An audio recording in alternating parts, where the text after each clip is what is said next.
ಅಯ್ಯೋ, ಏನ್ ಯೋಚನೆ ಮಾಡ್ತಿದ್ದೀರಾ ಅಕ್ಕ? ನಿಮ್ ಎದುರಿಗಿರೋದು ಅದೇ ಸುರಭಿ. ನಾವ್ ಮದ್ವೆ ಆಗ್ ಬಂದ್ ಹೊಸದ್ರಲ್ಲಿ ನೀವು ನಮ್ಮನ್ನ ಎಷ್ಟ್ ಚೆನ್ನಾಗಿ ನೋಡ್ಕೊಂಡಿದ್ದೀರಾ. ಈಗ ನೀವು ನಮ್ಮನೆ ಅತಿಥಿ.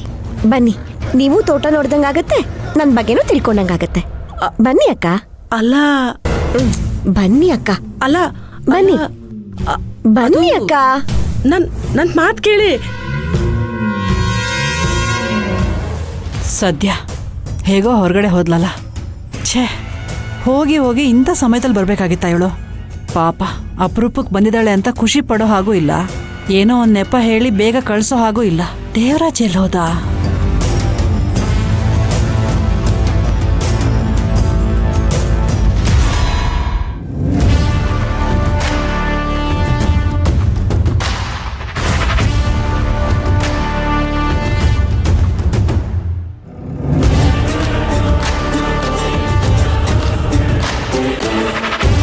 ಏನಮ್ಮ, ಏನು ಯೋಚನೆ ಮಾಡ್ತಾ ಇದೀಯಾ? ಊಟದ ತಟ್ಟೆ ಮುಂದೆ ಯಾರಾದ್ರೂ ಹೀಗೆ ಯೋಚನೆ ಮಾಡ್ತಾ ಕೂತಿರ್ತಾರಾ? ನಾನೇನೇನೋ ಕನಸು ಕಟ್ಕೊಂಡಿದ್ದೆ. ಯಾವುದ್ರ ಬಗ್ಗೆ? ಅದೇಪ್ಪ, ಪದ್ಮಿನಿ ಸೀಮಂತ ಮಾಡಿದ್ರೆ ನಮ್ಮೆರಡೂ ಕುಟುಂಬ ಒಟ್ಟಾಗಿ ಸಂಭ್ರಮ ಪಡ್ತೀವಿ, ನಾವೆಲ್ಲ ಮರೆತು ಒಂದಾಗ್ತೀವಿ ಅಂತ ಕನಸು ಕಟ್ಕೊಂಡಿದ್ದೆ. ಅದು ಕನಸಾಗೆ ಉಳಿತಲ್ವಾ?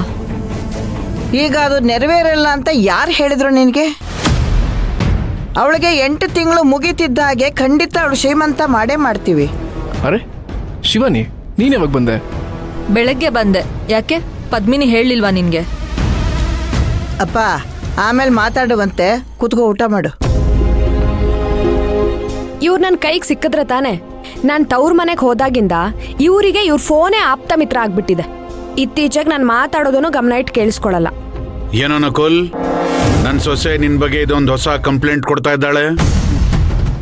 ಡೆಲಿವರಿ ಆಗೋವರೆಗೆ ನೀನ್ ಬೇರೆ ಎಲ್ಲೂ ಗಮನ ಕೊಡಬಾರ್ದು ಅಂತ ನಾನು ಹೇಳಿರ್ಲಿಲ್ವಾ?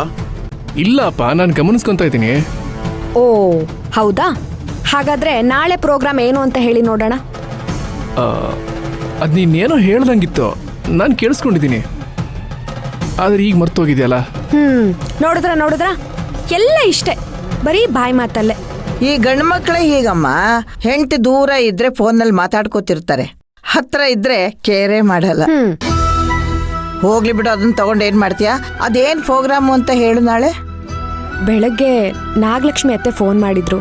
ಎಲ್ಲ ಸರಿ ಹೋದ್ರೆ ದೇವಿಗೆ ಅರ್ಚನೆ ಮಾಡಿಸಿ ಪ್ರಸಾದ ಹಂಚ್ತೀವಿ ಅಂತ ಹರಕೆ ಹೊತ್ಕೊಂಡಿದ್ರಂತೆ. ಎಲ್ರೂ ದೇವಸ್ಥಾನಕ್ಕೆ ಬನ್ನಿ ಅಂತ ಹೇಳಿದ್ದಾರೆ. ಪೂಜೆ ಮುಹೂರ್ತ ಕೇಳ್ಕೊಂಡು ಸಂಜೆ ಅಜ್ಜಿಗೆ ಫೋನ್ ಮಾಡ್ತೀನಿ ಅಂತ ಹೇಳಿದ್ದಾರೆ. ಅಣ್ಣ ಬರ್ದೇ ಇದ್ರೆ ಹೇಗಾಗತ್ತೆ ಮಾವ? ಎಲ್ರೂ ಹೋದ್ರೆ ಚೆನ್ನಾಗಿರತ್ತೆ.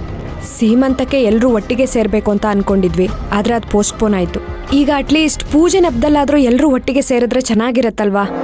ನನಗೂ ಬರಕ್ ತುಂಬಾ ಆಸೆ ಇದೆಯಮ್ಮ, ಆದ್ರೆ ಏನ್ ಮಾಡೋದು? ನಾಳೆ ನಮ್ಮ ಮನೇಲಿ ಒಂದು ವಿಶೇಷ ಇದೆ, ಹಾಗಾಗಿ ನಾವ್ ಯಾರೂ ಬರಕ್ಕಾಗಲ್ಲ. ಇದೇನ್ರಿ, ನನಗೆ ಗೊತ್ತಿಲ್ಲದೆ ವಿಶೇಷ ಇದೆ ಅಂತ ಹೇಳ್ತಾ ಇದ್ದೀರಾ? ಏನಾದ್ರೂ ಸಿಹಿ ಸುದ್ದಿನಾ? ಒಂಥರ ಸಿಹಿ ಸುದ್ದಿನೇ. ನಾಳೆ ನಮ್ಮ ಅಪ್ಪ ಮತ್ತೆ ರಘುವೀರ್ ಇಬ್ರು ಬರ್ತಾ ಇದ್ದಾರೆ.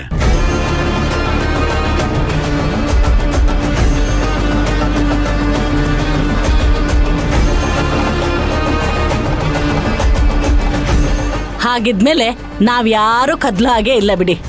ಅಯ್ಯೋ, ಹೀಗೆ ಹೇಳ್ಬಿಟ್ರೆ ಹೇಗೆ ಅತ್ತೆ? ಮಾವ, ನಾಳೆ ಅವ್ರು ಎಷ್ಟೊತ್ತಿಗೆ ಬರ್ತಿದ್ದಾರೆ? ಗೊತ್ತಿಲ್ಲಮ್ಮ, ಟೈಮ್ ಏನು ಹೇಳಿಲ್ಲ. ಹೇಗೂ ಇವತ್ತು ಸಾಯಂಕಾಲ ಗೊತ್ತಾಗತ್ತಲ್ಲ, ಅವ್ರು ಬರೋ ಟೈಮ್ ನೋಡ್ಕೊಂಡು ನಿರ್ಧಾರ ಮಾಡಿದ್ರೆ ಆಯ್ತು. ಅಂತೂ ಎಲ್ಲ ಒಳ್ಳೆ ವಿಚಾರ ಕೇಳೋ ಹಾಗಾಯ್ತಲ್ಲ.